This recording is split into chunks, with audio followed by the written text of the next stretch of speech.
जय हिंद दोस्तों, सृष्टि study centre में आप सभी का स्वागत है। आज का हमारा टॉपिक है बैंक।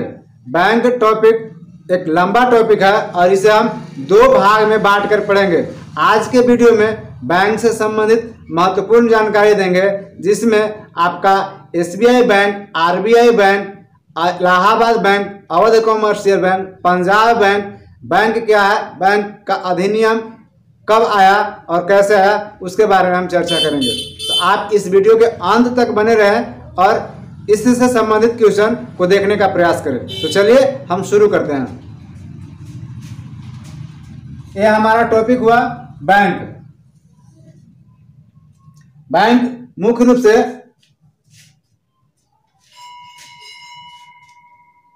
दो भाग में बांटा गया है, एक अनुसूचित बैंक और दूसरा गैर अनुसूचित बैंक। अब बैंक क्या है, तो बैंक एक वैसा संस्था है जहां पे हम अपनी पूंजी को जमा कर सकते हैं और जरूरत पड़ने पर उससे हम ऋण के रूप में पैसा जरूरत से ज्यादा अपने काम के हिसाब से यहां से ले सकते हैं। तो बैंक इस प्रकार का एक संस्था है जो व्यक्तियों को सेवा प्रदान करता है और बैंक को सेवा क्षेत्र में रखा गया है।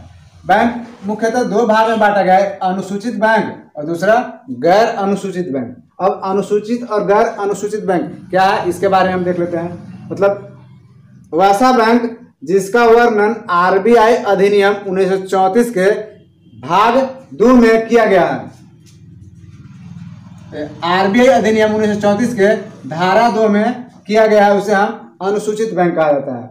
अनुसूचित बैंक में आपका जितना भी सारा बैंक आता है, सारा अनुसूचित बैंक के अंतर्गत आ जाएगा। जैसे SBI बैंक हुआ, PNB हुआ, ICICI बैंक हुआ, HDFC बैंक हुआ, और भी आपका जितना सारा बैंक है सब आपका अनुसूचित बैंक में आ जाएगा। कहने का मतलब जिस बैंक पर RBI का नियंत्रण रहता है, आपका अनुसूचित बैंक में उसे शामिल किया गया है। अब देखते हैं गैर अनुसूचित बैंक।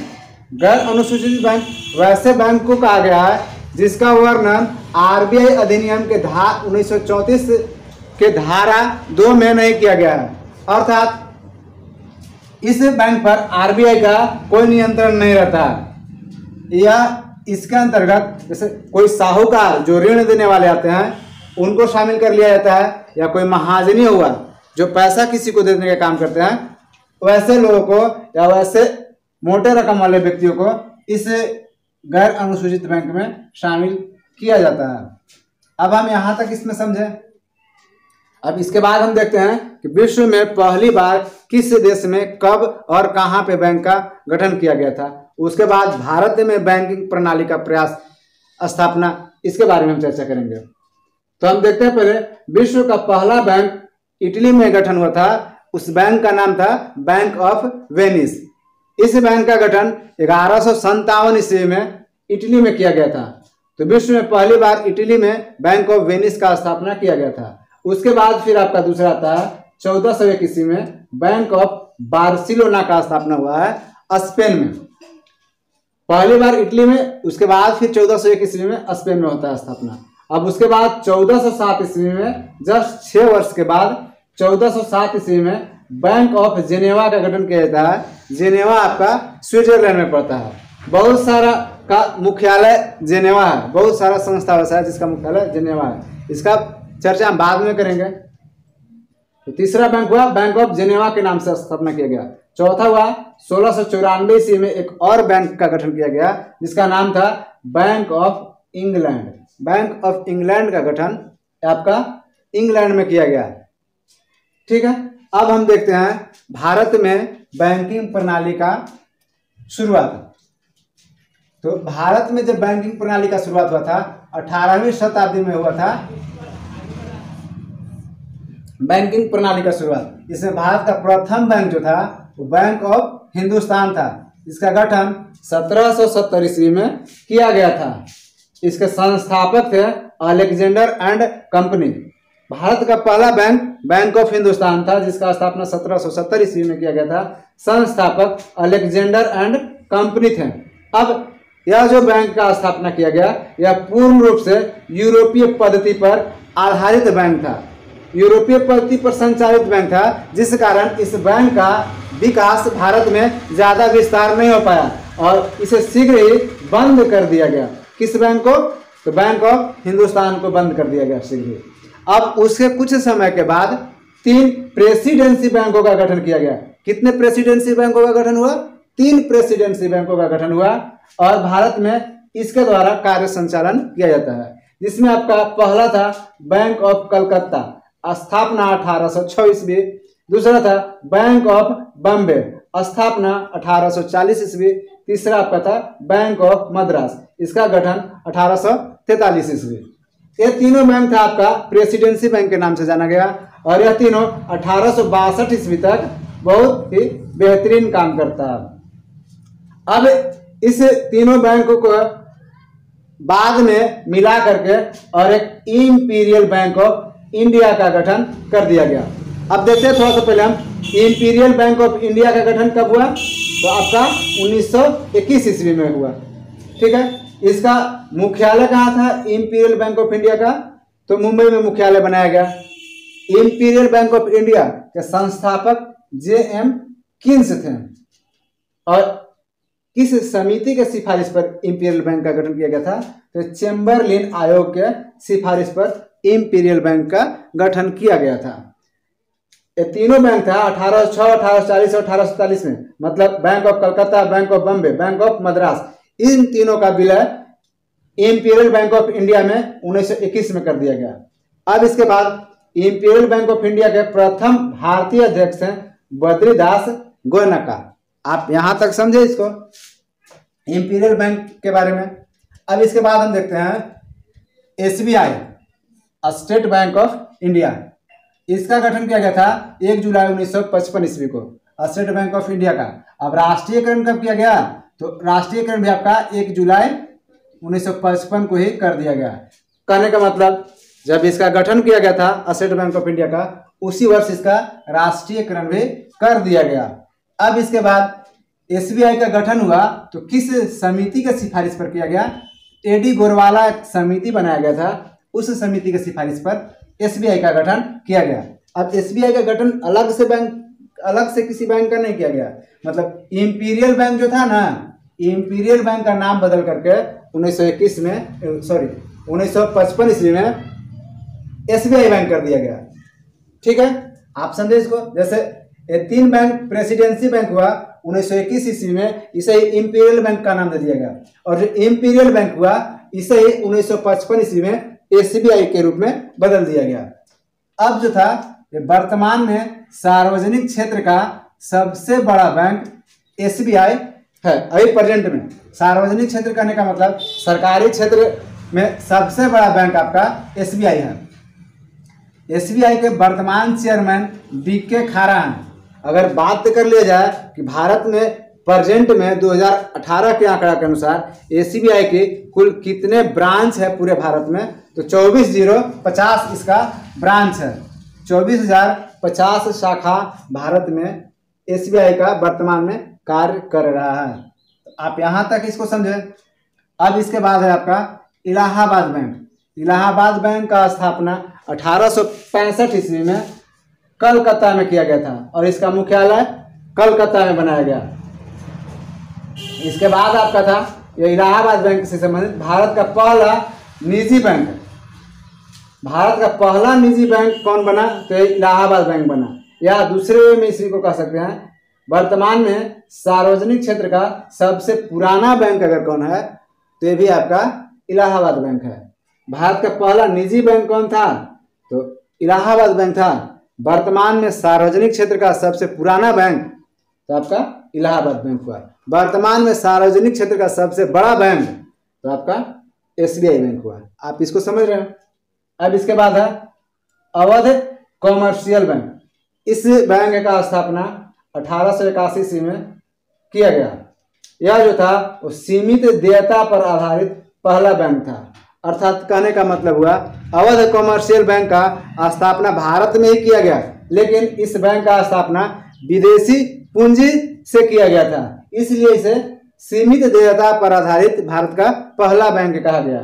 अब इसके बाद है भारतीय द्वारा संचालित यह पहला बैंक है। स्थापना विदेशी पूंजी से किया गया और इसको संचालन करने का काम किनके जिम्मेवारी सौंप दिया गया? तो भारतीय लोगों के हाथ में सौंप दिया गया। ये भारतीय द्वारा संचालित पहला बैंक था। इसके प्रथम संचालक जो थे वो नवाब यूसुफ अली थे। किस बैंक के? अवध कॉमर्शियल बैंक का। ठीक है, अब इसके बाद हम देखते हैं Punjab national bank. Punjab national bank का जो गठन हुआ था 1894 ईस्वी में अनारकली बाजार, लाहौर। ये देश का नाम पूछ देता है तो पाकिस्तान हो जाता है। हालांकि आपका स्थान का नाम में लाहौर पूछा जाता है। पंजाब नेशनल बैंक का गठन कब किया गया? 1894 ईस्वी में किया गया था। कहाँ किया गया? अनारकली बाजार में किया गया। किस जगह पर किया गया? तो अनारकली बाजार, लाहौर के अनारकली बाजार में किया गया। किस देश में? तो पाकिस्तान में प्रारंभ में किया गया था। ठीक है, इसके संस्थापक के रूप में कौन है? तो लाला हरकिशन और दयाल सिंह मजीठिया थे। दो संस्थापक थे इसके, एक लाला हरकिशन और दयाल सिंह मजीठिया दूसरे व्यक्ति थे। कहीं कहीं यहीं पे आपका लाला लाजपत राय भी पंजाब नेशनल बैंक के संस्थापक के रूप में देता है बुक में। तो आप इस चीज़ को देख लीजिएगा, जहाँ तक हमारी जानकारी है हम उसके अनुसार बताएं। अब जो आपका पंजाब नेशनल बैंक हुआ भारतीय पूंजी से चालू पहला बैंक था। अब यहाँ पे देखिए, यह जो था अवध कॉमर्शियल बैंक विदेशी पूंजी से चालू किया गया था, जिसे सीमित देयता पर आधारित पहला बैंक बोला गया। अब पंजाब नेशनल बैंक को भारतीय रुपया के से चालू किया गया, तो इसलिए इसे भारतीय पूंजी से चालू पहला बैंक बोला गया। इस प्रकार इसे पूर्ण देयता पर आधारित भारत का पहला बैंक कौन हुआ? तो पंजाब नेशनल बैंक हुआ। सीमित देयता पर आधारित भारत का पहला बैंक अवध कॉमर्शियल बैंक, जबकि पूर्ण देयता पर आधारित भारत का पहला बैंक पंजाब नेशनल बैंक हुआ। अब भारतीयों द्वारा स्थापित भारत का पहला बैंक पंजाब नेशनल बैंक था। यह भारतीय द्वारा संचालित पहला बैंक अवध कॉमर्शियल बैंक था, और यहाँ हुआ भारतीय द्वारा संचालित पहला बैंक पंजाब नेशनल बैंक हुआ। आप इसको यहाँ तक समझे। अब इसके बाद हम देखते हैं RBI, reserve bank of India. RBI को सभी बैंकों का बैंक कहा जाता है। सभी को ऋण देने का काम करती है आरबीआई, और जरूरत पड़ने पर सभी से ऋण लेने का भी काम करती है। तो रिवर्स रेपो दर और रेपो दर होता है अलग, उसको हम बाद में चर्चा करेंगे। अभी हम देखते हैं आरबीआई का जो गठन किया गया था 1 अप्रैल 1935 ईस्वी को इसका गठन किया गया। और गठन के समय, जब गठन किया जा रहा था उस समय 5 करोड़ की पूंजी आरबीआई के पास थी। ये चीज था। अब गठन 1 अप्रैल 1935 को किया गया, लेकिन राष्ट्रीयकरण इसका कर दिया गया 1 जनवरी 1949 को। आप इसको समझे, गठन और राष्ट्रीयकरण दोनों आपका अलग अलग डेट है। 1 जनवरी 1949 को राष्ट्रीयकरण, जबकि 1 अप्रैल 1935 को इसका गठन किया गया। अब हम देखते हैं इसका मुख्यालय जो है किसका?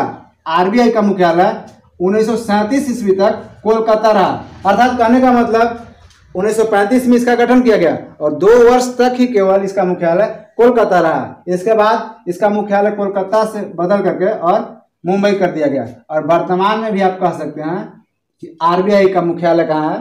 तो मुंबई में है। प्रारंभ में स्थापना के समय इसका मुख्यालय कहाँ था? तो कोलकाता था। आप इसको समझ रहे हैं अच्छे से? ठीक है, उसके बाद हम चलते हैं सभी बैंकों का बैंक किसे कहा जाता है? तो आरबीआई को ही कहा जाता है।